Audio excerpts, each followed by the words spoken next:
Hi, welcome back to another video. Still section one core beliefs, and I'm under part two, what causes businesses to fail, um, why most businesses fail, and the truth no one wants to hear.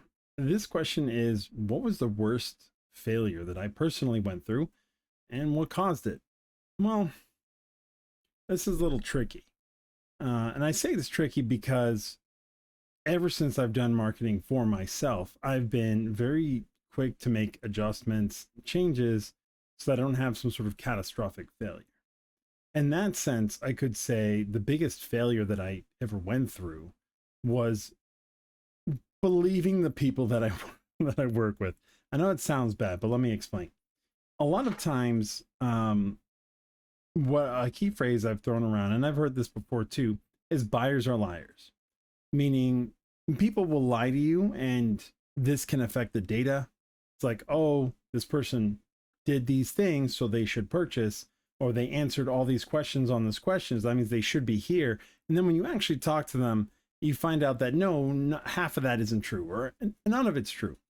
And my guess as to why the people do this is because either they're hoping for they want the promise or the result that they're being, given. And even though they may not meet the criteria, they still want that result. And that kind of sucks. Now, business owners are not much different than that, especially in the sense when it comes to finances, especially if they're having difficulty with finance. So I'll sort of work through this in stages. I won't be able to give out too many details because, I don't really want to have people come after me, but I'll go through it, right? So I had stated this before, I'd been working with the plumber. There were a few months before closing the doors. I came in, I changed their messaging from brand marketing to direct response messaging, which immediately gave them an uptick. I refined their follow-up process, sent out direct mail pieces to their customers, brought in a ton of people into their business. Then a few months, they had gone from about to close the doors to fully booked to booked out, right? So it's a really good place. And you'd think as a business owner, they would want to keep somebody like me around to continue to have this level of success. Well, there's a problem. See, when I first started working with them, there was a promise of X percentage additional pay to me based on performance. So the better the business does, the more money I make, the more money they make. It's a win-win all around. And most business owners, when all they see is that their business is going to close in a few months, they're like, oh, no biggie, who cares? I can promise them the world, because in their heads, they believe there's no way they can recover from this or recover so significantly that it'll matter. This case, that was not one of those. Not only had they recovered significantly, had things continued to be on their path, they would have needed to pay me anywhere from $250,000 to $1 million bonus based on the massive amount of additional revenue that they were going to bring in. I believe, based on me knowing this, they had a choice.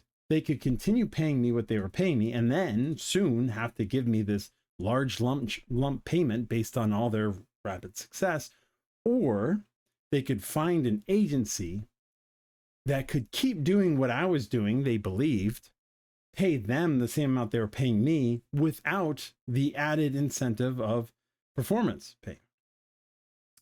And so I got booted and they went to some agency. Now, I do know that agency only lasted maybe, I think, 6 months, because they were immediately again looking for a marketing person. And that doesn't surprise me, because agencies don't know how to do this. Most agencies have a setup that allows them to plug and play. And the way plug and play works with agencies is it works 10% of the time. Now, that doesn't make any sense. You might be saying, how does a business succeed? Well, that's easy, because you bring in 10 clients a week, one of them succeeds, 9 of them buzz off, right? Kind of the way it works. Now, some agencies need the additional startup capital, so they say you have to stay with us for a minimum of 3 months. And they usually make it something like 10 grand or something like that, or 15 grand for the 3 months up front. And then if the people leave, and they're whatever, they got their money, they did their best, and now they're gone. But 10% stick around. Now think about that. If you bring in 10 clients a week, now you may not, maybe you're small, you bring in 10 clients a month, that's fine. By the end of the year, you've brought in 12 clients that are paying and seeing success. And a lot of times that 10% success clouds the judgment of the business owner, And they think that they've got 100% success ratio with the people who just do what they say. And then any business that fails when they plug and play, if it fails, it's not them, it's some outside factor that's affecting it. And that unfortunately causes other business owners who see ads from these people and they're like, look at all of the successes we've done. Look at all the great things we've brought these people. And they're like, yeah, I want that. And they sign up. And it becomes a repetitive process. Now they've got new clients that continue to succeed and a whole bunch that don't. But they don't talk about the number of clients that failed. So what I mean is this company came in, they plugged in their stuff, it worked maybe for a little while, or they were riding the coattails of the things that I had set up, but when they ultimately stopped working, they didn't know how to fix it, and they moved on. And their success track went from, massive growth to probably a little bit of growth to sustaining. Now, I think they're still around. I haven't bothered to look, but I'd hope they didn't go out of business. But it's one of those things where they could have been a lot more successful. What did I learn from it? Don't believe business owners, but that's not the only time that happened. I've gone through a myriad of cases where I've worked with people, and anytime they start making larger promises, oh, we're going to do this, oh, we're going to do that, I almost immediately discount them. Not because I don't think that they're deliberately being dishonest with me, but because I've been doing this business for so long that I kind of know how things are. Unless I'm tied into the business in some way, shape, or form. And even then, they might find a way to sort of get me out. Because a lot of these business owners, they want to make more revenue. And in the beginning, it's a great thing. Oh yeah, you're helping me make this more money. This is awesome. But then there's a part, now it's not everybody. Mind you, it's not everybody.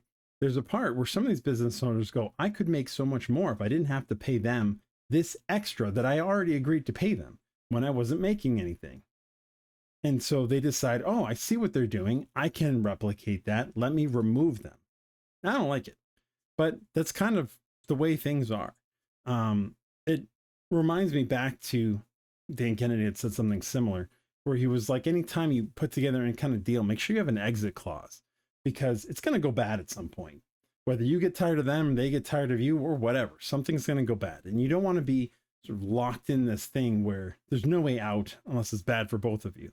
So when things are good, you come up with an agreed upon exit strategy so that if something happens, you can sort of get out. And the more businesses to work with, the more wise that really feels.